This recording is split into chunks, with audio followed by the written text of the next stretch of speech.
പ്രിയപ്പെട്ട ദൈവജനമേ, വലിയ ആഴ്ചയിലെ ഏറ്റവും വലിയ അനുഗ്രഹിക്കപ്പെട്ട ദിനങ്ങളിലാണ് നമ്മൾ. ഇന്നേ ദിവസം ലോകമെമ്പാടും ദൈവജനം പരിശുദ്ധ അൾത്താരകൾക്ക് മുമ്പിൽ തങ്ങളുടെ ജീവിതങ്ങളെ സമർപ്പിച്ച് ഒരു പുത്തൻ അഭിഷേകം സ്വീകരിക്കുന്ന ദിവസമാണ്. ഇന്ന് ഈ ശുശ്രൂഷയ്ക്ക് വേണ്ടി പോട്ടാശ്രമത്തിൽ വന്നവരും ഓൺലൈൻ ശുശ്രൂഷയിൽ പങ്കെടുക്കുന്നവരുമൊക്കെ തിരിച്ചറിയുക, ഈ പെസഹ ദിനം ഈ അൾത്താരയിൽ ആരാധനയായി മാത്രം തീരേണ്ട ഒന്നല്ല, മറിച്ച് ചരിത്രം നമ്മളെ പഠിപ്പിച്ചത് അന്ത്യത്താഴവേളയിൽ യേശു അപ്പം വിഭജിച്ച് ശിഷ്യന്മാർക്ക് കൊടുത്ത ആ വലിയ സത്യം 24 മണിക്കൂറുകൾ കഴിയുന്നതിനപ്പുറം യേശു കുരിശിൽ നമുക്ക് വേണ്ടി മരിച്ചു എന്ന് പറഞ്ഞാൽ, ഈശോ ഒരു തത്വം പഠിപ്പിച്ച് മാറ്റി നിർത്തുകയല്ല, പറഞ്ഞ കാര്യം ഈശോ തൊട്ടു മുമ്പിൽ ദൈവജനത്തെ പഠിപ്പിച്ചു. അതുകൊണ്ടാണ് പെസഹ വ്യാഴവും ദുഃഖവെള്ളിയും അത്രമേൽ വലിയ ഒരു അനുഭവമായി നമ്മുടെ മുമ്പിലുള്ളത്. പെസഹ വ്യാഴ ദിനത്തിൽ പറഞ്ഞത് ദുഃഖവെള്ളി ദിനത്തിൽ നമ്മൾ അനുഭവിച്ചു.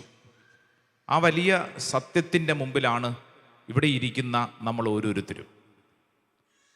എൻ്റെ പ്രിയപ്പെട്ട ദൈവജനമേ, ഈ ശുശ്രൂഷ സമയത്ത് അല്പസമയം ദൈവവചനത്തിൻ്റെ വെളിച്ചത്തിൽ പെസഹ വ്യാഴം നിന്റെ ജീവിതത്തിൽ എങ്ങനെയാണ് അനുഗ്രഹീതമാവുന്നത് എന്നുള്ള ഒരു വിഷയത്തെക്കുറിച്ച് ദൈവവചനത്തിൻ്റെ വെളിച്ചത്തിൽ അല്പസമയം നമ്മൾ ധ്യാനിക്കുകയാണ്, പ്രാർത്ഥിക്കുകയാണ്. നിങ്ങളുടെ കരങ്ങളിൽ വിശുദ്ധ ഗ്രന്ഥമൊക്കെ ഉണ്ടെങ്കിൽ എടുക്കാം. വചനം വായിച്ച് നമ്മൾ ഈ ആരാധന ശുശ്രൂഷയിൽ പങ്കെടുത്ത് പ്രാർത്ഥിക്കുകയാണ്. പെസഹ വ്യാഴം ദുഃഖവെള്ളി. പെസഹ വ്യാഴ ദിനത്തിൽ യേശു നമുക്ക് മുമ്പിൽ പഠിപ്പിക്കുന്ന അർത്ഥസമ്പുഷ്ടമായ ചില കാര്യങ്ങൾ പ്രായോഗിക തലത്തിൽ നമ്മൾ സ്വീകരിക്കേണ്ടതാണ് ദുഃഖവെള്ളി. നമുക്കറിയാം, പരിശുദ്ധ കുർബാനയിൽ പങ്കെടുക്കുന്നവരാണ് ഇവിടെ ഇരിക്കുന്ന ഭൂരിഭാഗം പേരും ദിവസവും. ഓൺലൈനിലൊക്കെ പങ്കെടുക്കുന്നവർ നിങ്ങൾക്ക് സാധ്യതകളും സാഹചര്യങ്ങളും കിട്ടുന്ന സമയങ്ങളിൽ പള്ളിയിൽ വന്ന് നമ്മൾ പരിശുദ്ധ ബലിയിൽ പങ്കെടുത്ത് പ്രാർത്ഥിച്ചിട്ട് അവിടം കൊണ്ട് അവസാനിക്കുന്നില്ല, മറിച്ച് നമ്മുടെ വീട്ടിൽ ഈ പ്രാർത്ഥിച്ചതും പാടിയതുമെല്ലാം നമ്മൾ അനുഭവിക്കുകയാണ്. അത് ഒരു ബലിയായി മാറുകയാണ്. ഈ ഒരു വലിയ ആത്മീയ അഭിഷേകം മനസ്സിലാവുന്നതിന് വേണ്ടി യോഹന്നാൻ്റെ സുവിശേഷം 2 പ്രധാനപ്പെട്ട അധ്യായങ്ങളാണ് പ്രാർത്ഥനയ്ക്ക് വേണ്ടി നമ്മൾ സ്വീകരിക്കുന്നത്. ഒന്നാമത്തത് സെൻറ്റ് ജോൺസ് ഗോസ്പൽ ചാപ്റ്റർ 6, 6-ാം അധ്യായം. പരിശുദ്ധ കുർബാനയെക്കുറിച്ചുള്ള ഏറ്റവും ശ്രദ്ധേയമായ പഠനം യോഹന്നാനിലൂടെയാണ് നടക്കപ്പെടുന്നത്. രണ്ടാമത് നമ്മൾ ധ്യാനിക്കുന്നത് യോഹന്നാൻ്റെ സുവിശേഷം 13-ാം അധ്യായം.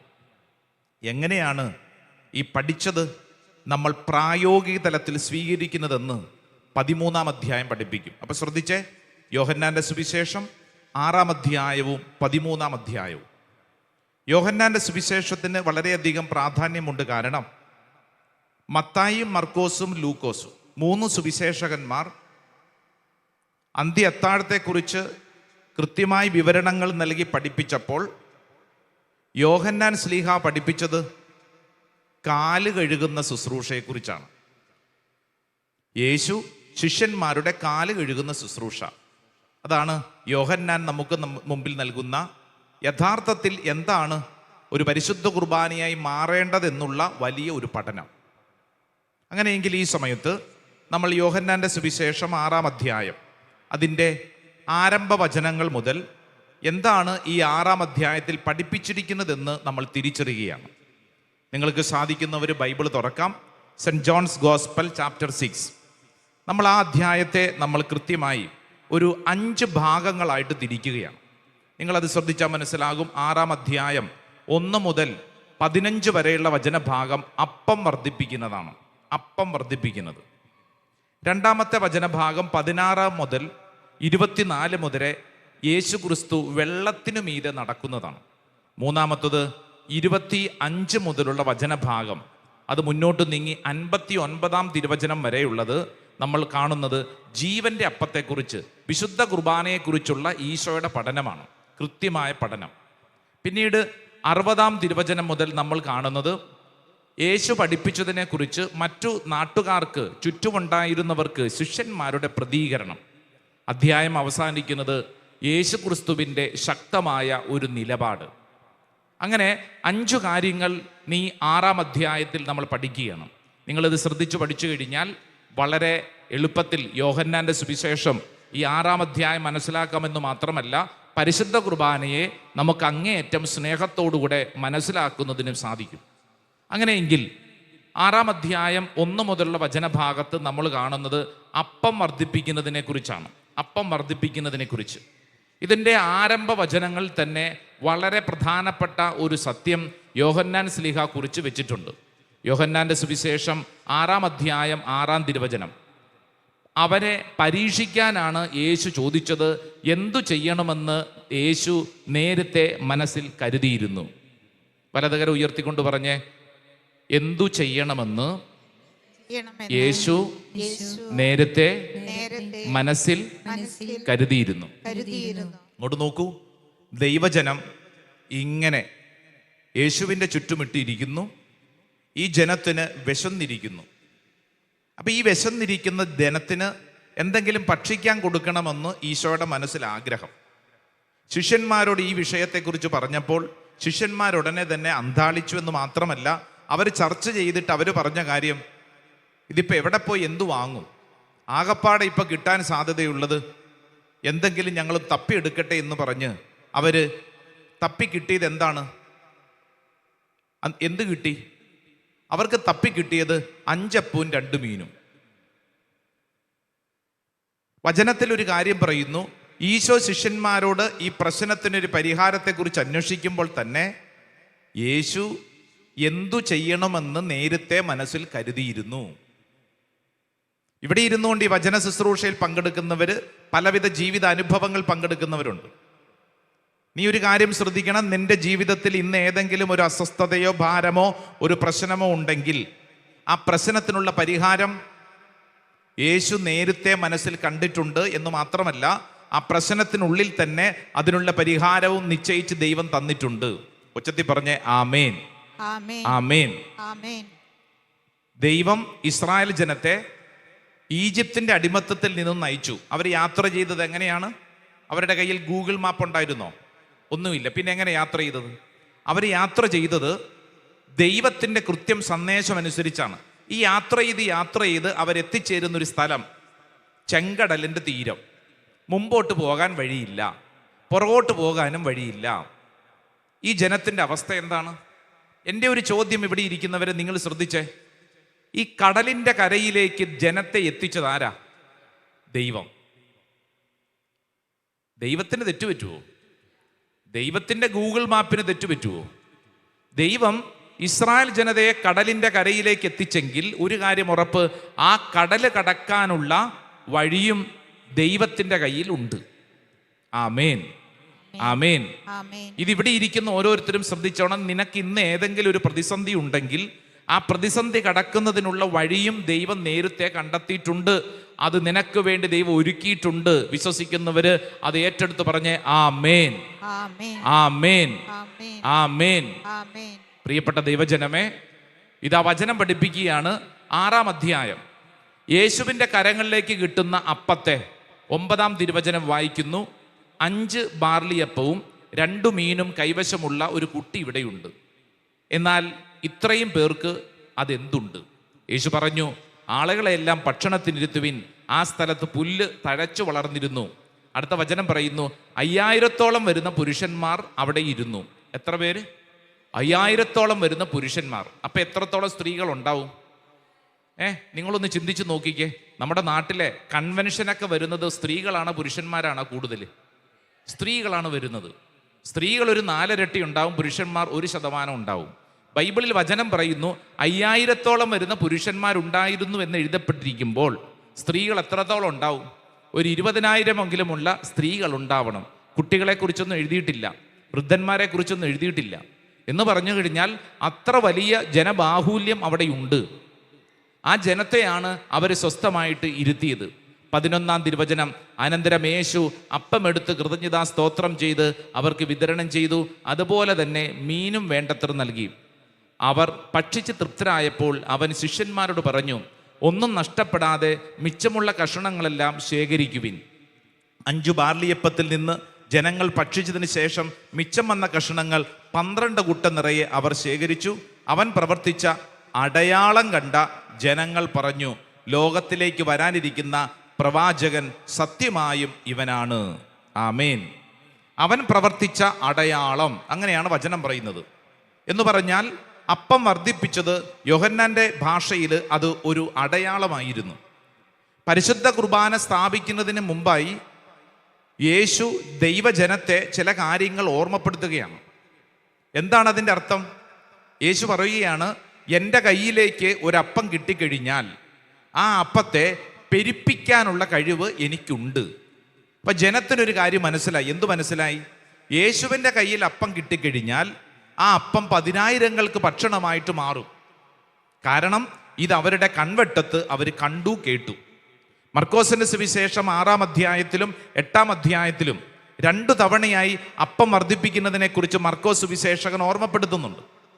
ഇത് കാണുന്ന ഈ അപ്പം ഭക്ഷിച്ച ദൈവജനത്തിന് ഒരു കാര്യം മനസ്സിലായി. എന്തു മനസ്സിലായി? യേശുവിൻ്റെ കയ്യിൽ അപ്പം കിട്ടിക്കഴിഞ്ഞാൽ ആ ഒരു അപ്പം അത് മുറിച്ച് അവൻ വീതം വയ്ക്കുമ്പോൾ 10,000-കണക്കിനായിട്ട് വിഭജിക്കപ്പെടുന്നു. ഇത് വലിയൊരു സത്യമാണ്. ജനത്തിനൊരു കാര്യം ബോധ്യപ്പെട്ടു. യേശുവിൻ്റെ കയ്യിൽ ഒരു വസ്തുവിനെ കിട്ടിക്കഴിഞ്ഞാൽ ആ വസ്തുവിനെ ഏത് രൂപത്തിലും ആക്കാൻ ഈശോയ്ക്ക് സാധിക്കും. ഒച്ചത്തിൽ പറഞ്ഞേ ആമേൻ, ആമേൻ. എന്താണ് പഠിച്ചത്? യേശുവിൻ്റെ കയ്യിൽ ഒരു വസ്തു കിട്ടിക്കഴിഞ്ഞാൽ അതിനെ ഏത് രൂപത്തിലും ആക്കി തീർക്കാൻ ഈശോയ്ക്ക് സാധിക്കും. ഇതാര് പഠിച്ചു? ജനങ്ങൾ പഠിച്ചു. ഇനി 2-ാമത്തെ അത്ഭുതത്തെ യോഹന്നാന്റെ സുവിശേഷം 6-ാം അധ്യായം 16 മുതലുള്ള വചനത്തിലാണ് നമ്മുടെ മുമ്പിൽ പഠിപ്പിക്കുന്നത്. വചനം ഇങ്ങനെയാണ്: വൈകുന്നേരമായപ്പോൾ അവൻ്റെ ശിഷ്യന്മാർ കടൽക്കരയിലേക്ക് പോയി. അവർ ഒരു വള്ളത്തിൽ കയറി കടലിനക്കരെ കഫർനാമിലേക്ക് പുറപ്പെട്ടു. അപ്പോൾ നേരം ഇരുട്ടിത്തുടങ്ങി. യേശു അവരുടെ അടുക്കൽ എത്തിയിരുന്നില്ല. ശക്തിയേറിയ കാറ്റടിച്ചിരുന്നത് കൊണ്ട് കടൽ ക്ഷോഭിച്ചു. 25-30 സ്ഥാദിയോൺ ദൂരം തണ്ടു വലിച്ചു കഴിഞ്ഞപ്പോൾ യേശു കടലിനു മീതെ നടന്ന് വള്ളത്തെ സമീപിക്കുന്നത് കണ്ട് അവർ ഭയപ്പെട്ടു. അവൻ അവരോട് പറഞ്ഞു, ഞാനാണ്, ഭയപ്പെടേണ്ട. അവനെ വള്ളത്തിൽ കയറ്റാൻ അവരാഗ്രഹിച്ചു. പെട്ടെന്ന് വള്ളം അവർ ലക്ഷ്യം വച്ചിരുന്ന കരയ്ക്ക് അടുത്തു. ആമേൻ, ആമേൻ. പറഞ്ഞേ ആമേൻ.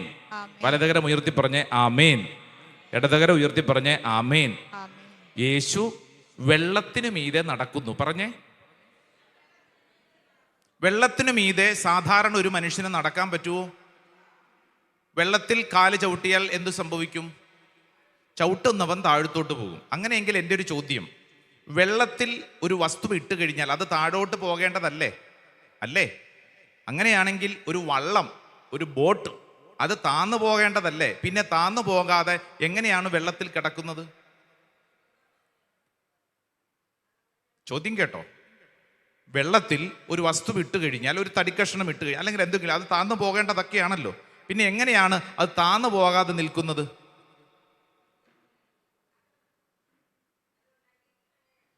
അത് ഉണ്ടാക്കിയിരിക്കുന്നത് അങ്ങനെയാണെന്ന് പറഞ്ഞു കഴിഞ്ഞാൽ, വെള്ളത്തിൽ താന്നു പോകാത്ത വണ്ണം അതിൻ്റെ രൂപഭാവത്തിൽ വ്യത്യാസമുണ്ട്. അതിൻ്റെ രൂപഭാവത്തിൽ വ്യത്യാസമുണ്ട്. ഈശോ വെള്ളത്തിൽ കാല് ചവിട്ടുമ്പോൾ ഈശോ വെള്ളത്തിലേക്ക് താന്നു പോകാതിരിക്കത്തക്ക വണ്ണം ഈശോയ്ക്ക് തൻ്റെ ശരീരത്തിൽ അത്രമേൽ ഒരു രൂപമാറ്റം നടത്തുന്നതിന് പ്രപഞ്ചശക്തികളുടെ മേൽ അധികാരമുണ്ടെന്ന് ദൈവജനത്തെ വ്യക്തമായി ഓർമ്മപ്പെടുത്തുകയാണ്. ഇത് നമ്മൾ ശ്രദ്ധിച്ച് പഠിക്കണം. വെറുതെ നമ്മൾ യേശു വെള്ളത്തിനുമേതെ നടന്നു എന്നു കണ്ട് അത് വലിയൊരു അത്ഭുതമാണെന്ന് പറയാനല്ല. യോഹന്നാൻ സുവിശേഷകനെ സംബന്ധിച്ചിടത്തോളം ഇതെല്ലാം അടയാളങ്ങളാണ്, അടയാളങ്ങൾ. ഇത് കാണുകയും കേൾക്കുകയും ചെയ്യുന്ന ദൈവജനത്തെ കൃത്യമായി യോഹന്നാൻ സുവിശേഷകൻ പഠിപ്പിക്കുകയാണ്. പരിശുദ്ധ കുർബാന എന്ന് പറയുന്ന ആ വലിയ ദൈവമായ കൃപ മനസ്സിലാകണമെങ്കിൽ ഒരു വൈദികൻ ഒരു അപ്പം തിരുവോസ്തി എടുത്ത് ഉയർത്തിപ്പിടിച്ച് ഇത് എൻ്റെ ശരീരമാണെന്ന് പറയുമ്പോൾ സാധാരണ ഇത് കണ്ടുകൊണ്ട് നിൽക്കുന്ന ഒരു വ്യക്തിയുടെ ഉള്ളിൽ വരുന്ന ഒരു ചോദ്യം, പിന്നെ ഇതെങ്ങനെ ദൈവമാകും? ഈ ഓസ്തിക്കകത്ത് എങ്ങനെ ദൈവ സാന്നിധ്യം? ഇതിലെന്താണ് സംഭവിക്കുന്നത്? ഇതെങ്ങനെ ദൈവമാകും? ഇത് വെറും ഒരു ഗോതമ്പപ്പമല്ലേ എന്നുള്ള വളരെ സാമാന്യമായ ചോദ്യത്തിനുള്ള ഉത്തരം യോഹന്നാൻ ശ്ലീഹ ചില സംഭവങ്ങളിലൂടെ എന്നെയും നിങ്ങളെയും പഠിപ്പിക്കുകയാണ്. യോഹന്നാൻ ശ്ലീഹ പറയുന്നത് എന്താണ്? യേശു വെള്ളത്തിൻ്റെ മീതെ നടന്നുക എന്ന് പറഞ്ഞു കഴിഞ്ഞാൽ ഇതാ കൃത്യമായി രൂപമാറ്റം വരുത്താൻ, ഈശോയ്ക്ക് താനായിരിക്കുന്ന അവസ്ഥയിൽ രൂപമാറ്റം വരുത്തുവാൻ സാധിക്കും. വലതുകരം ഉയർത്തിപ്പറഞ്ഞ് യേശുവിന് രൂപമാറ്റം വരുത്തുവാൻ സാധിക്കും. ആമേൻ, ആമേൻ. അപ്പൊ ഇത് ജനങ്ങൾ കണ്ടു.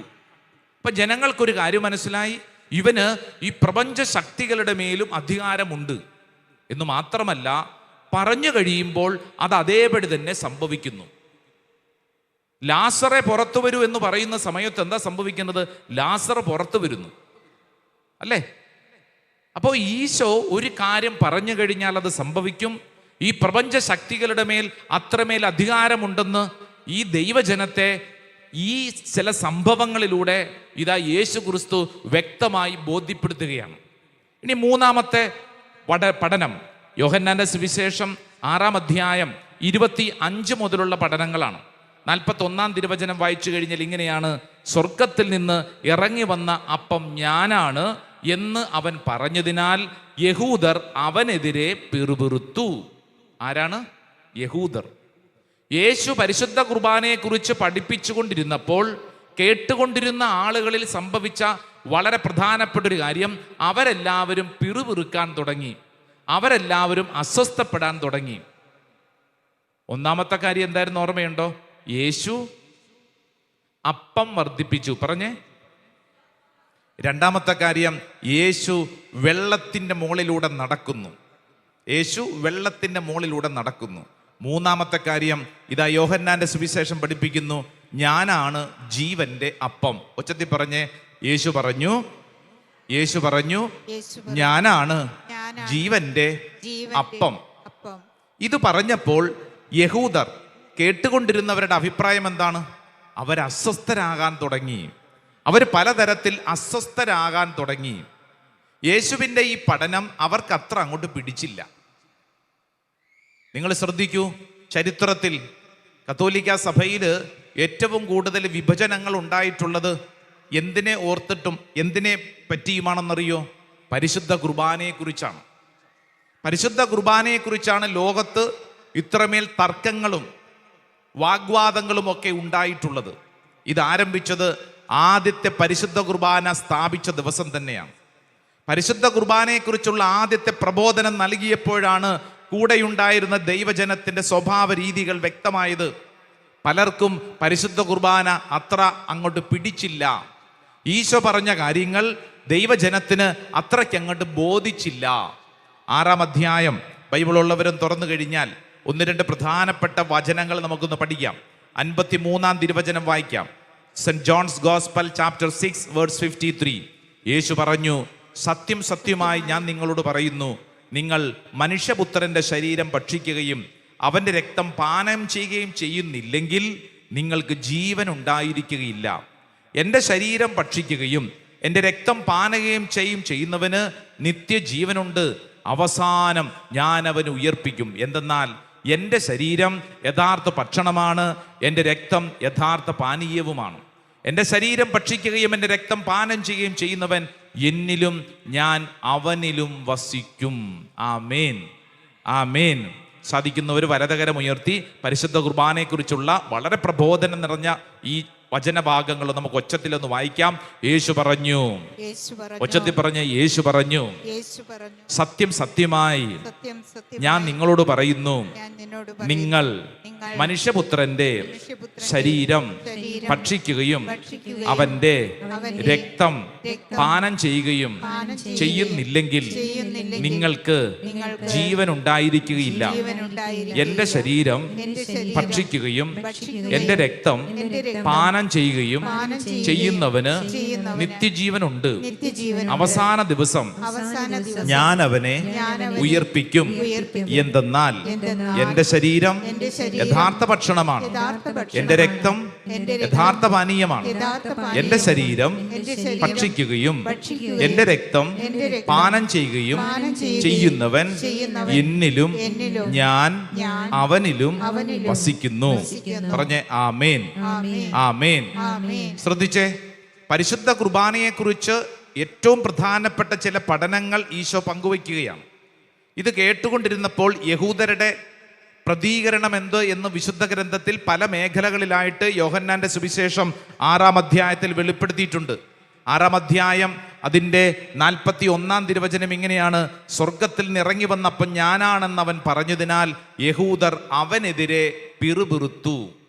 അപ്പോൾ പരിശുദ്ധ കുർബാനയെക്കുറിച്ച് ഈശോ പഠിപ്പിച്ചപ്പോൾ കേട്ട് നിന്നുകൊണ്ടിരുന്നവരുടെ അവസ്ഥ എന്താണ് പറഞ്ഞേ? അവരെന്ത് ചെയ്തു? അവർ കൈയടിച്ച് പാസ്സാക്കി, കൊള്ളാം, ഇത് നല്ലൊരു പഠനമാണ്, അങ്ങനെയാണോ പറഞ്ഞത്? അല്ല, കേട്ട് നിന്നിരുന്നവരെല്ലാവരും തന്നെ പിറുപിറുക്കാൻ തുടങ്ങി, അവരസ്വസ്ഥപ്പെടാൻ തുടങ്ങി.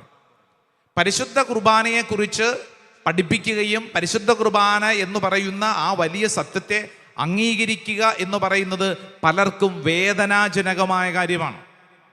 തിരുസഭയിൽ നിന്ന് അനേക തരത്തിലുള്ള സഭാവിഭാഗങ്ങളൊക്കെ വേർപിരിഞ്ഞു പോയത് ഈ ഒരൊറ്റ വിഷയത്തോട് ബന്ധപ്പെട്ടിയാണ്. നിങ്ങൾ ശ്രദ്ധിച്ചു നോക്കൂ, എന്തോരോ സഭാവിഭാഗങ്ങളൊക്കെ ഇവിടുന്നൊക്കെ കത്തോലിക്ക സഭയിൽ നിന്ന് പിന്തിരിഞ്ഞു പോയി. അവരുടെ എല്ലാവരുടെയും അടിസ്ഥാനപരമായ കാര്യം എന്താണ്? അവർക്ക് പരിശുദ്ധ കുർബാന അവർക്ക് അംഗീകരിക്കാൻ പറ്റുന്നില്ല.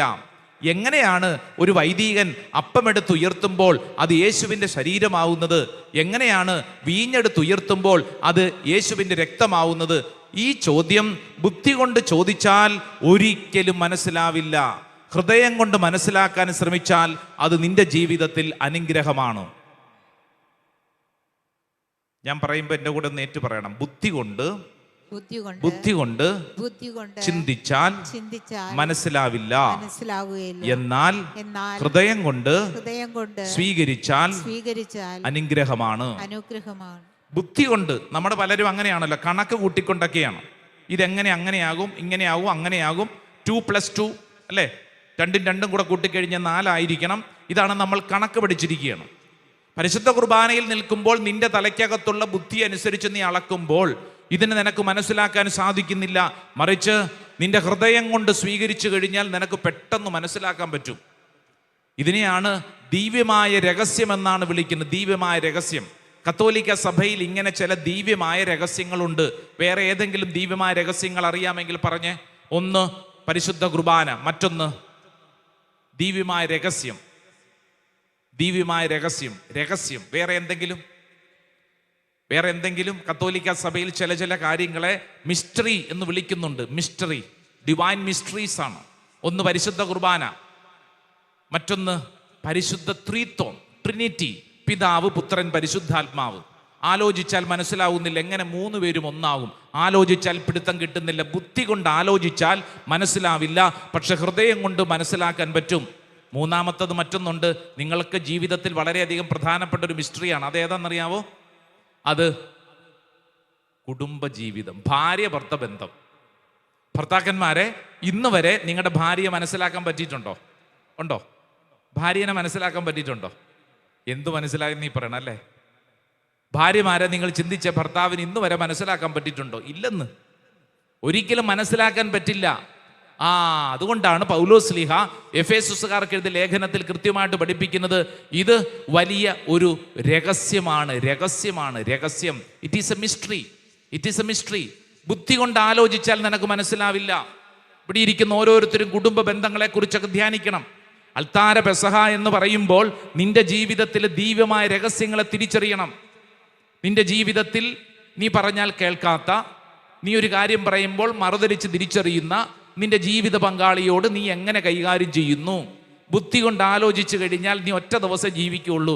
എന്നാൽ ഹൃദയം കൊണ്ട് മനസ്സിലാക്കി കഴിഞ്ഞാൽ പല കാര്യങ്ങളും അംഗീകരിക്കാനും സ്നേഹിക്കാനും പറ്റും. പറഞ്ഞേ ആമേൻ, ആമേൻ. ഈ അൾത്താരയുടെ മുമ്പിൽ നിൽക്കുമ്പോൾ നീ ശ്രദ്ധിക്കേണ്ടത്, ഞാൻ ഈ പരിശുദ്ധ അൾത്താരയെ ഹൃദയം കൊണ്ട് മനസ്സിലാക്കുന്നു, ബുദ്ധി കൊണ്ടല്ല. ഹൃദയം കൊണ്ട് മനസ്സിലാക്കുന്നു. ഈശോ ഈ വിഷയത്തിൽ ഒരു കോംപ്രമൈസിനും തയ്യാറല്ല. അതുകൊണ്ടാണ് ഈശോ ശിഷ്യന്മാരോട് ഒരു ചോദ്യം ചോദിക്കുന്നുണ്ട്. യോഹന്നാന്റെ സുവിശേഷം 6-ാം അധ്യായം 60-ാം തിരുവചനം ഒന്ന് ശ്രദ്ധിച്ചേ. ഇത് കേട്ട് അവന്റെ ശിഷ്യരിൽ പലരും പറഞ്ഞു, ഈ വചനം കഠിനമാണ്, ഇത് ശ്രവിക്കാൻ ആർക്ക് കഴിയും? തൻ്റെ ശിഷ്യന്മാർ പിറുപിറുക്കുന്നുവെന്ന് മനസ്സിലാക്കി യേശു അവരോട് ചോദിച്ചു, ഇത് നിങ്ങൾക്ക് ഇടർച്ച വരുത്തുന്നുവോ? അങ്ങനെയെങ്കിൽ മനുഷ്യപുത്രൻ ആദ്യം ആയിരുന്നിടത്തേക്ക് ആരോഹണം ചെയ്ത് നിങ്ങൾ കണ്ടാലോ? എന്നിട്ട് പിന്നീട് ചില കാര്യങ്ങളൊക്കെ പറഞ്ഞു. അതിനുശേഷം കൃത്യമായിട്ട് വചനം പഠിപ്പിക്കാൻ 66-ാം തിരുവചനം. ഇതിനുശേഷം അവൻ്റെ ശിഷ്യന്മാരിൽ വളരെ പേർ അവനെ വിട്ടുപോയി, അവർ പിന്നീട് ഒരിക്കലും അവൻ്റെ കൂടെ നടന്നില്ല. കണ്ടോ?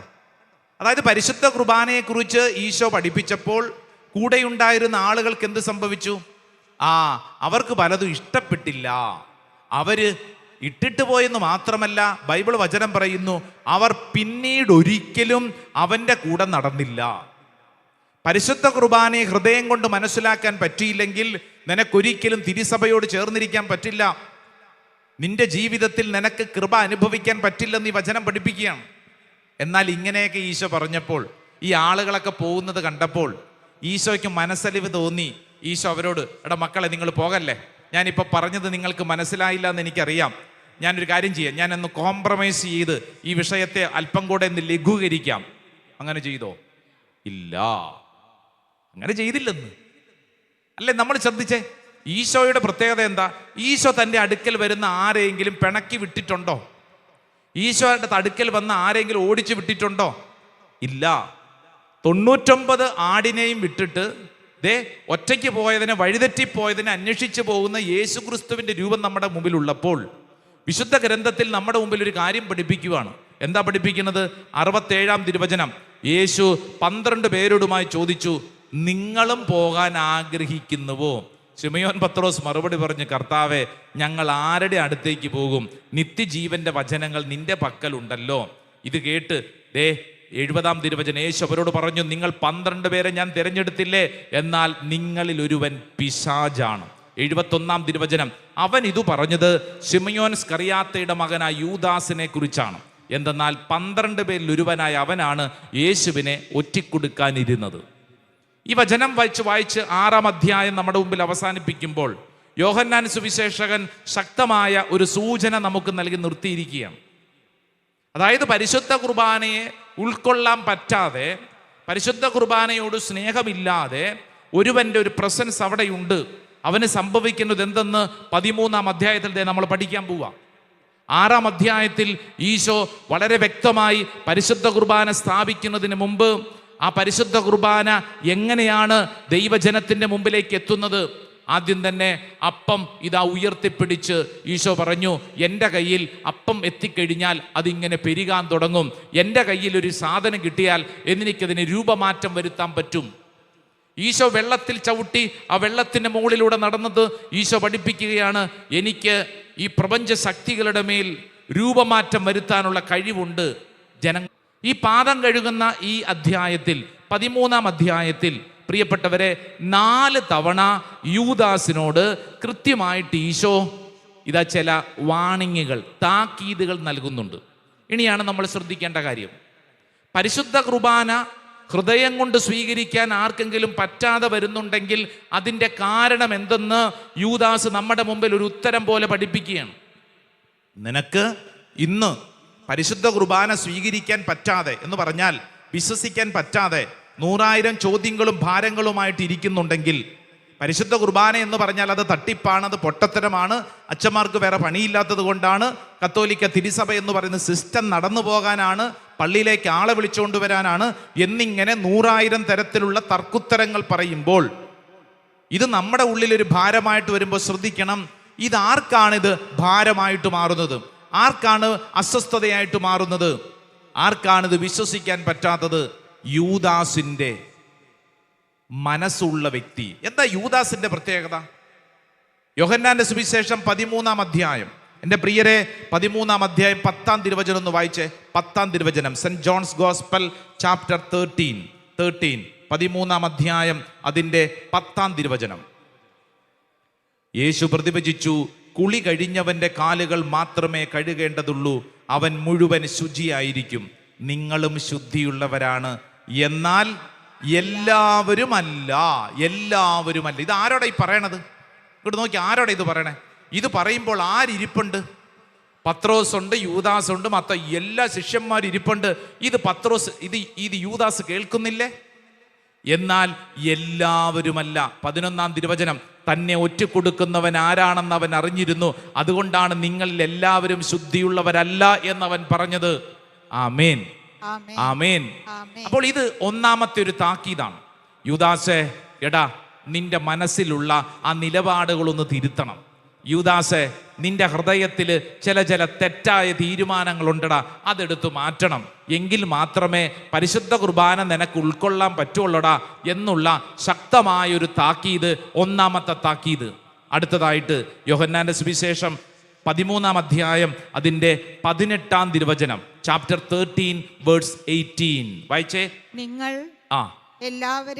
നിങ്ങൾ എല്ലാവരെയും കുറിച്ചല്ല ഞാനിത് പറയുന്നത്, ഞാൻ തെരഞ്ഞെടുത്തവരെ എനിക്കറിയാം. എൻ്റെ അപ്പം ഭക്ഷിക്കുന്നവൻ എനിക്കെതിരെ കുതികാലുയർത്തി എന്ന തിരുവെഴുത്ത് പൂർത്തിയാകേണ്ടിയിരിക്കുന്നു. കണ്ടോ, നിങ്ങൾ എല്ലാവരെയും കുറിച്ചല്ല ഞാനിത് പറയുന്നത്. നിങ്ങൾ എല്ലാവരെയും കുറിച്ചല്ല ഞാനിത് പറയുന്നത്. ആര് കേൾക്കുന്നുണ്ട്? പറ, ആര് കേൾക്കുന്നുണ്ട്? യൂദാസ് കേൾക്കുന്നുണ്ടെങ്കിലും പക്ഷെ അവൻ എന്തെങ്കിലും ഒരു മാറ്റമുണ്ടോ? ഇല്ല. പാപത്തിൻ്റെ വേര് അവൻ്റെ ഉള്ളിലുള്ളത് കൊണ്ട് അവന് മറ്റൊന്നും ചിന്തിക്കാൻ പറ്റാത്ത വണ്ണം അവൻ അന്ധകാരത്തിൽ പെട്ടിരിക്കുന്നു. അവൻ്റെ ഉള്ളിൽ തിന്മയുടെ ചില മേഖലകൾ അവനെ ഇങ്ങനെ വിരിഞ്ഞു മുറുക്കിയിരിക്കുന്നത് കൊണ്ട് അവൻ യേശു പറയുന്ന പ്രകാശത്തിൻ്റെ കാര്യങ്ങൾ മനസ്സിലാക്കാൻ പറ്റുന്നില്ല. എന്നെ കേൾക്കുന്ന എൻ്റെ പ്രിയപ്പെട്ടവരെ, നമ്മൾക്ക് വേണ്ടത് എന്തെന്നറിയോ? ഹൃദയത്തിൽ ദൈവ സാന്നിധ്യം എന്ന് പറഞ്ഞാൽ പാപത്തെയും പാപ സാഹചര്യങ്ങളെയും എന്നത്തേക്കുമായിട്ട് ഉപേക്ഷിക്കാനുള്ളൊരു തീരുമാനം. ഉള്ളിൽ പാപം വെച്ചുകൊണ്ട് പരിശുദ്ധ കുർബാനയിൽ പങ്കെടുത്തു കഴിഞ്ഞാൽ ആ പരിശുദ്ധ കുർബാന നിനക്ക് അനുഗ്രഹമാവില്ലെന്ന്. ഉള്ളിൽ പാപ അവസ്ഥ നിറഞ്ഞു നിൽക്കുകയാണെങ്കിൽ പരിശുദ്ധ കുർബാന നിനക്കത് ഗുണകരമാവില്ലെന്ന്.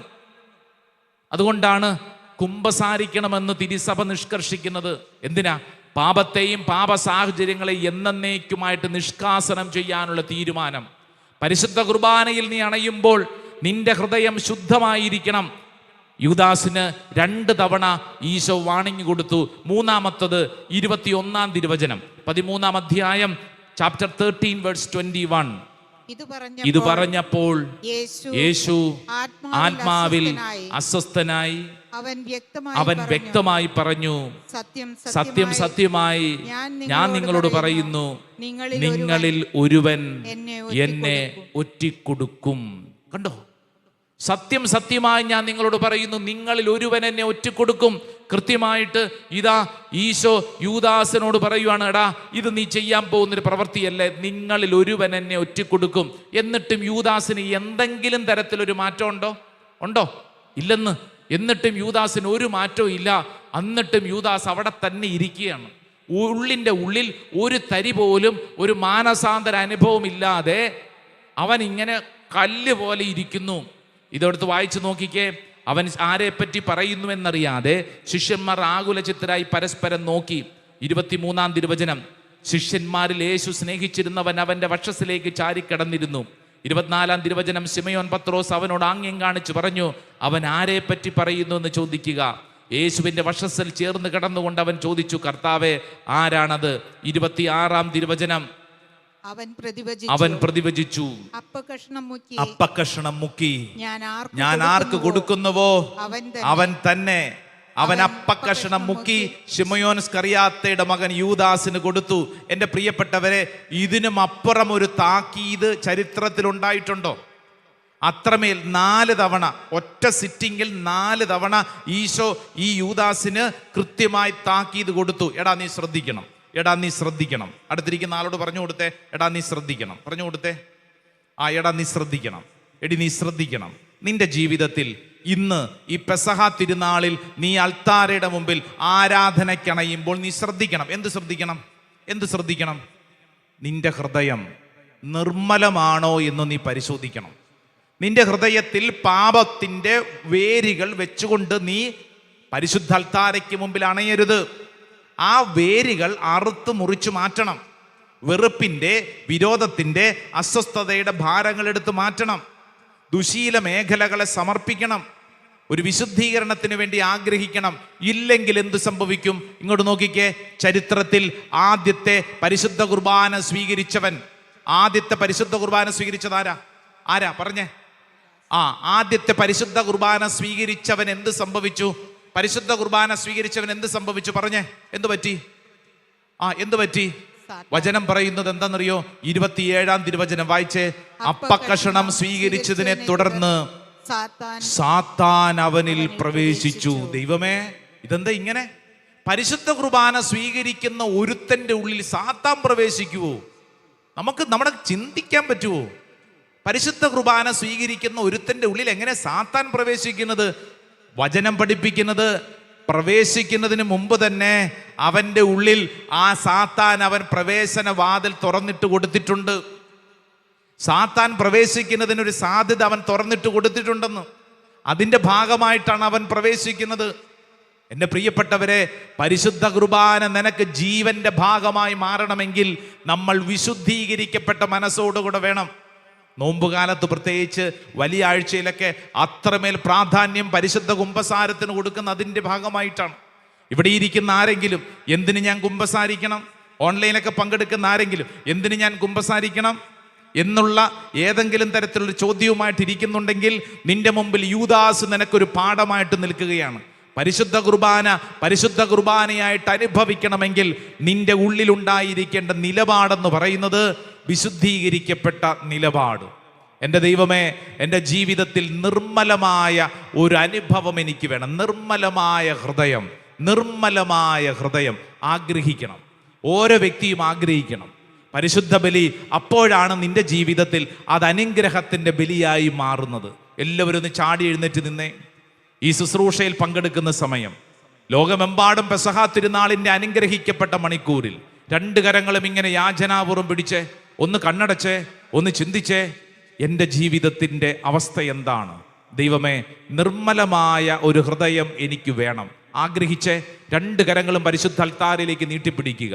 ഈ സമയം പ്രാർത്ഥിക്കുമ്പോൾ പരിശുദ്ധ അൾത്താരയോട് ചേർന്ന് പരിശുദ്ധ ദീപികാരുണ്യത്തെ അത്രമേൽ സ്നേഹിച്ചുകൊണ്ടായിരിക്കുന്ന നമ്മൾ ഉള്ളിൻ്റെ ഉള്ളിലുള്ള എല്ലാ പാപമേഖലകളെയും സമർപ്പിക്കുക. സങ്കീർത്തകനായ ദാവീദ് സങ്കീർത്തനം 51 കണ്ണുനീരോടെ പ്രാർത്ഥിക്കുന്ന പ്രാർത്ഥനയാണ്, ദൈവമേ, നിർമ്മലമായൊരു ഹൃദയം എനിക്ക് വേണം. ഒരു പക്ഷേ കുമ്പസാരം കഴിഞ്ഞിട്ടും ഏതെങ്കിലും തരത്തിലുള്ളൊരു പാപപ്രവൃത്തിയിലൂടെ ജീവിതത്തിൻ്റെ അഭിഷേകം നഷ്ടപ്പെടുത്തിയിട്ടുള്ള വ്യക്തിയാണോ? ഈ സമയം പ്രാർത്ഥിക്കണം, ദൈവമേ, നിർമ്മലമായൊരു ഹൃദയം വേണം. നിന്റെ അവസ്ഥ എന്താണ്? ആഗ്രഹിക്കണം, ദൈവമേ, എനിക്കൊരു വിശുദ്ധീകരണം വേണം, നിർമ്മലമായൊരു ഹൃദയം വേണം. 2 കരങ്ങളും ഇങ്ങനെ ഉയർത്തിപ്പിടിച്ചുകൊണ്ട് കണ്ണുകളടച്ച് ആഗ്രഹിക്കണം. നമുക്കറിയാവുന്ന ഗാനത്തിന്റെ വരികളാണ്. എല്ലാവരും ഒന്ന് ചേർന്ന് ഈ പരിശുദ്ധ അൾത്താരയുടെ മുമ്പിൽ ഒന്ന് പാടി പ്രാർത്ഥിച്ചേ. നിർമ്മലമായൊരു ഹൃദയമെന്നിൽ നിർമ്മിച്ചരുളുക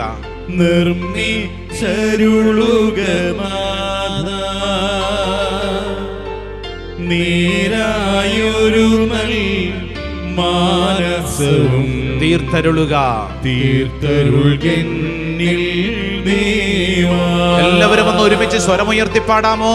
നിർമ്മലമായൊരു ഹൃദയമെന്നിൽ നിർമ്മിച്ചരുളുക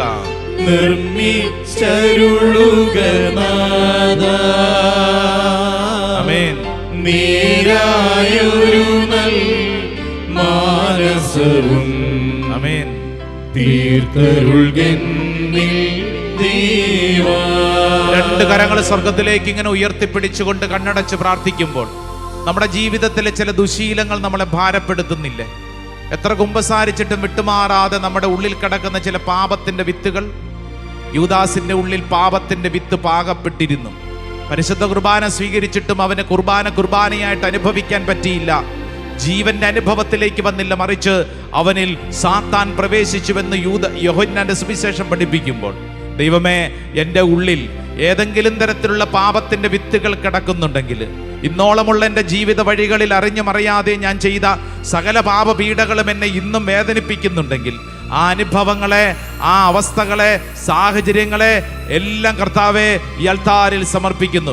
തവ തിരുമുമ്പിൽ കർത്താവെ അങ്ങനെ വിശുദ്ധീകരിക്കണം. ചേർന്ന് പ്രാർത്ഥിച്ചേ.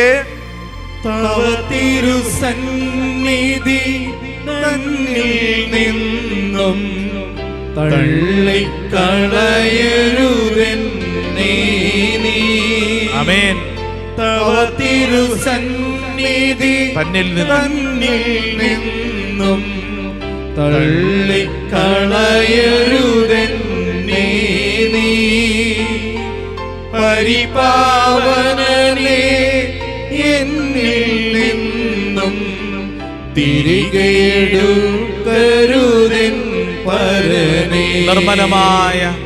നിർമ്മലമായൊരു ഹൃദയമെന്നിൽ നിർമ്മിച്ചരുളുക നാഥാ. നേരായൊരു മാനസവും തീർത്തരുളുക തീർത്തരുൾകെന്നിൽ ദേവാ. രണ്ട് കരങ്ങളും നെഞ്ചോട് ചേർത്ത് വെച്ച് പ്രാർത്ഥിക്കുക. ഈ ശുശ്രൂഷ സമയത്ത് ആയിരിക്കുന്ന ഓരോ വ്യക്തിയും വിശ്വസിക്കുക. ദൈവമേ, ഈ പരമപരിശുദ്ധമായ അൾത്താരയ്ക്ക് മുമ്പിൽ എൻ്റെ ജീവിതം സമർപ്പിക്കുന്നു. ജീവിതത്തിൽ എന്നും മറ്റുള്ളവർക്ക് വേണ്ടി ബലിയാകാനുള്ള ഈ പെസഹ ഒരു ദുഃഖവെള്ളിയിലേക്കുള്ളൊരു ക്ഷണമാണെന്ന് ഞാൻ അറിയുന്നു. എൻ്റെ വീട്ടിൽ, എൻ്റെ ജോലി സ്ഥലത്ത്, എൻ്റെ ബന്ധങ്ങളിൽ ഞാൻ അനുഭവിക്കുന്ന എല്ലാ വേദനകളും കുരിശുകളും സമർപ്പിക്കുന്നു.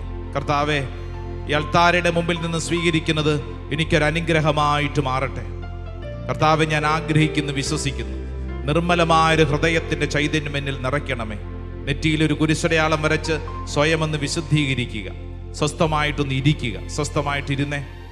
പ്രിയപ്പെട്ട ദൈവജനമേ, ഈ ശുശ്രൂഷ സമയത്ത് നമ്മൾ പഠിച്ച ഏറ്റവും പ്രധാനപ്പെട്ട പാഠം, നിന്റെ ജീവിതത്തിൽ പരിശുദ്ധ കുർബാന ജീവനുള്ളതായി മാറണമെങ്കിൽ ചെയ്യേണ്ട പ്രധാനപ്പെട്ട കാര്യം നമ്മുടെ ഉള്ള് വിശുദ്ധമാക്കണം.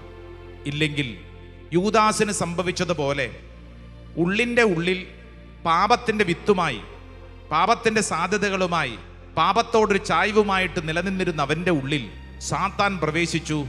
അവന് പരിശുദ്ധ കുർബാന ജീവനായി മാറിയില്ല. പറയുന്ന ഞാനും കേൾക്കുന്ന നിങ്ങളുമൊക്കെ ഈ പെസഹ തിരുനാളിൻ്റെ ദിവസത്തിൽ ഈ അൾത്താരയുടെ മുമ്പിൽ നിന്ന് ചിന്തിക്കേണ്ടതും, എന്താണ് എൻ്റെ ജീവിതത്തിൽ പലപ്പോഴും എനിക്ക് അനുഗ്രഹം പ്രാപിക്കാൻ പറ്റാതെ പോകുന്നത്? ഒരു പക്ഷേ ഏതെങ്കിലുമൊക്കെ പാപബന്ധനങ്ങൾ ഉള്ളിൽ കിടക്കുന്നുണ്ടോ? ഉണ്ടെങ്കിൽ അവ ഈ അൾത്താരയിൽ സമർപ്പിക്കണം. പരിശുദ്ധ കുർബാന ജീവനാണെന്ന് തിരിച്ചറിയണമെങ്കിൽ ഈ അൾത്താരയുടെ മുമ്പിൽ നിന്നുകൊണ്ട് നമ്മൾ സ്വീകരിക്കുന്ന ഓരോ പരിശുദ്ധ കുർബാനയും ജീവനായിട്ട് മാറണമെങ്കിൽ എന്നിൽ ചില മാറ്റങ്ങൾ ഞാൻ വരുത്തണം. ഞാൻ എടുക്കുന്ന നിലപാടുകൾ വളരെ പ്രധാനപ്പെട്ടതാണ്. എൻ്റെ മനോഭാവങ്ങൾ പ്രധാനപ്പെട്ടതാണ്. അങ്ങനെയെങ്കിൽ മാത്രമേ പരിശുദ്ധ കുർബാനയെക്കുറിച്ച് മനസ്സിലാവുകയുള്ളൂ. പരിശുദ്ധ കുർബാനയെ സ്നേഹിക്കാനുള്ള തീരുമാനം. പരിശുദ്ധ കുർബാനയെക്കുറിച്ച് യേശു പഠിപ്പിച്ചപ്പോൾ പലരും ഇട്ടിട്ട് പോയി. കാരണം അവരുടെ ബുദ്ധിക്ക് മനസ്സിലായില്ല. നമുക്ക് ഈ പരിശുദ്ധ കുർബാനയോട് സ്നേഹമുണ്ട്. അതുകൊണ്ടാണ് ഇത്രയധികം പേര് ഇവിടെ വന്നിരിക്കുന്നത്, ഓൺലൈനിൽ പങ്കെടുക്കുന്നത്. ഈ സ്നേഹം തന്നിരിക്കുന്ന പരിശുദ്ധാത്മാവാണ്. അങ്ങനെയെങ്കിൽ ആഗ്രഹിക്കണം, ദൈവമേ, ഈ പരിശുദ്ധ കുർബാനയെ എന്നും എൻ്റെ ജീവിതത്തിൽ ഹൃദയം കൊണ്ട് അംഗീകരിക്കാൻ കൃപ വേണം. സ്നേഹിക്കണം. ഏത് പ്രതിസന്ധിയും ഏത് ഭാരം വന്നാലും ഓടി അണിയുന്നത് എവിടെയാണ്? പള്ളിക്കകത്താ, അൾത്താരയുടെ മുമ്പിലാണ്. അതുകൊണ്ടല്ലേ മാമോദീസ അൾത്താരയുടെ മുമ്പിൽ നിന്ന് സ്വീകരിച്ച് അവസാനം ശവസംസ്കാരത്തിൻ്റെ സമയത്ത് നമ്മൾ എവിടെ കൊണ്ടുവരും? അൾത്താരയുടെ മുമ്പിൽ കൊണ്ടുവരും. അൾത്താരയുടെ മുമ്പിൽ കൊണ്ടുവരും. ശവസംസ്കാര ശുശ്രൂഷകൾ വീട്ടിൽ ആരംഭിച്ചിട്ട് ദേവാലയത്തിൽ എത്തിച്ച് അൾത്താരയുടെ മുമ്പിൽ കൊണ്ടുവന്നിട്ട് അവിടെ പ്രാർത്ഥനയുണ്ട്. നിന്റെ ജീവിതം ആരംഭിക്കപ്പെട്ട അൾത്താരയുടെ മുമ്പിലേക്ക് ചേർത്ത് വയ്ക്കും. എന്ന് പറഞ്ഞാൽ ഒരു ക്രിസ്ത്യാനിയുടെ ജീവിതം തുടക്കം മുതൽ ഒടുക്കം വരെ അൾത്താരയോട് ബന്ധപ്പെട്ടതാണ്. ഈ അൾത്താരിൽ നിന്ന് കിട്ടുന്നതാണ് നിന്റെ ജീവിതത്തിൽ നീ പ്രായോഗിക ജീവിതത്തിൽ സ്വീകരിക്കുന്നത്. വീണ്ടും അൾത്താരയിലേക്ക് തിരിച്ചു വരുന്നു. അതുകൊണ്ടാണ് ദിവസവും പ്രഭാതങ്ങളിൽ ലോകമെമ്പാടുമുള്ള ദേവാലയങ്ങളിൽ പരിശുദ്ധ ബലി അർപ്പിക്കപ്പെടുന്നത്. പ്രഭാതത്തിൽ എഴുന്നേറ്റ് ഒരു മനുഷ്യൻ പള്ളിയിൽ വന്ന് പരിശുദ്ധ കുർബാനയിൽ പങ്കെടുത്ത് പ്രാർത്ഥിച്ച് പരിശുദ്ധ കുർബാന സ്വീകരിച്ചിട്ട് പോകുമ്പോൾ അവൻ്റെ വീട്ടിൽ അവൻ പിന്നീട് ഒരു പരിശുദ്ധ കുർബാനയായിട്ട് മാറുകയാണ്, ബലിയായി മാറുകയാണ്. അങ്ങനെ ബലിയായി മാറുന്നൊരു വ്യക്തി വീണ്ടും പിറ്റേ ദിവസം പ്രഭാതത്തിൽ ഈ ദേവാലയത്തിലേക്ക് വരുന്നത് ഈ ശക്തി വീണ്ടും സ്വീകരിക്കാനാണ്. എന്ന് പറഞ്ഞാൽ കുറ്റിയിൽ കെട്ടിയിട്ട പശുവിൻ്റേത് പോലെയാണ് ഒരു ക്രിസ്ത്യാനിയുടെ ജീവിതമെന്ന് ഫുൾട്ടൻ ജെ ഷീൻ എന്ന് പറയുന്ന ഒരു ദൈവശാസ്ത്രജ്ഞൻ പറഞ്ഞിട്ടുണ്ട്. കുറ്റിയിൽ കെട്ടിയിട്ട ഒരു പശുവിൻ്റേത് പോലെയാണ് ജീവിതം എന്ന് പറഞ്ഞാൽ വിശുദ്ധ കുർബാനയിൽ കെട്ടിയിട്ട ജീവിതം, അൾത്താരയിൽ കെട്ടിയിട്ട ജീവിതം, അൾത്താരയിൽ കെട്ടിയിട്ട ജീവിതം. ഈ അൾത്താര വിട്ടു പോയേക്കരുത്. അടുത്തിരിക്കുന്ന ആളോട് പറഞ്ഞു കൊടുത്തേ, അൾത്താര വിട്ടു പോയേക്കരുത്. ഈ കാലഘട്ടത്തിൽ നമ്മൾ പഠിക്കേണ്ട കാര്യം, ഈ അൾത്താര വിട്ടു പോയേക്കരുത്. നിവർന്നിരുന്നേ. നമ്മൾ ഈശോട് പറയുന്ന കാര്യം, ഈശോയെ എന്നും നിന്റെ കൂടെ ആയിരിക്കാൻ ഞങ്ങൾ ആഗ്രഹിക്കുന്നു. ഈശോ എന്നും നിന്നോടുള്ള സ്നേഹത്തെ പ്രതിയാണ് പരിശുദ്ധ കുർബാനയായിട്ട് വന്നത്. ഈശോയെ എൻ്റെ കൂടെ നീ എന്നും ഉണ്ടാവണം, എൻ്റെ ജീവിത വഴികൾ എന്നും കൂടെ ഉണ്ടാവണം. അതുകൊണ്ടാണ് എമ്മാവുസിലേക്ക് പോയ ശിഷ്യന്മാർ പ്രാർത്ഥിച്ച പ്രാർത്ഥന എന്താ? കൂടെ വസിക്കണമേ, കൂടെ വസിക്കണമേ. ഇതൊരു പ്രാർത്ഥനയാണ്. നിവർന്നിരുന്നോളൂ. 2 കരങ്ങളും നെഞ്ചോട് ചേർത്ത് കർത്താവെ ഞങ്ങൾ ആഗ്രഹിച്ച് പ്രാർത്ഥിക്കുന്നു, നാഥ കൂടെ വസിക്കണമേ. എൻ്റെ ജീവിതത്തിൻ്റെ എല്ലാ അനുഭവങ്ങളിലും ഈശോയെ എന്നെ നയിക്കണമേ, ശക്തിപ്പെടുത്തണമേ. നമുക്ക് പരിചിതമായൊരു ഗാനത്തിൻ്റെ വരികളാണ്. ഈ അൾത്താരുടെ മുമ്പിൽ ഇരുന്ന് ഈശോട് പറയാം, ഈശോയെ പരിശുദ്ധ ദിവ്യകാരുണ്യമായവനെ എൻ്റെ കൂടെ വസിക്കണമേ. അപ്പം ജൈവജനത്തിൻ്റെ മുമ്പിൽ ഇതാ മുറിച്ചപ്പോൾ അവരുടെ കണ്ണ് തുറന്നുവെന്ന് എമ്മാവുസ് യാത്രയിൽ ഈശോ പഠിപ്പിച്ചു വെച്ചത് ഇന്നും നമ്മുടെ ജീവിതത്തിൽ നമ്മുടെ കണ്ണുകൾ തുറക്കപ്പെടും, ബുദ്ധിയുടെ അന്ധകാരം മാറും, ഹൃദയത്തിൽ സ്നേഹം നിറയും. നാഥ കൂടെ വസിക്കണമേ. ചേർന്ന് എല്ലാവരും ആഗ്രഹിച്ച്, അറിയാവുന്നവരൊക്കെ ചേർന്ന് ഉച്ചത്തിൽ ഒന്ന് പാടി ഒന്ന് പ്രാർത്ഥിച്ചേ.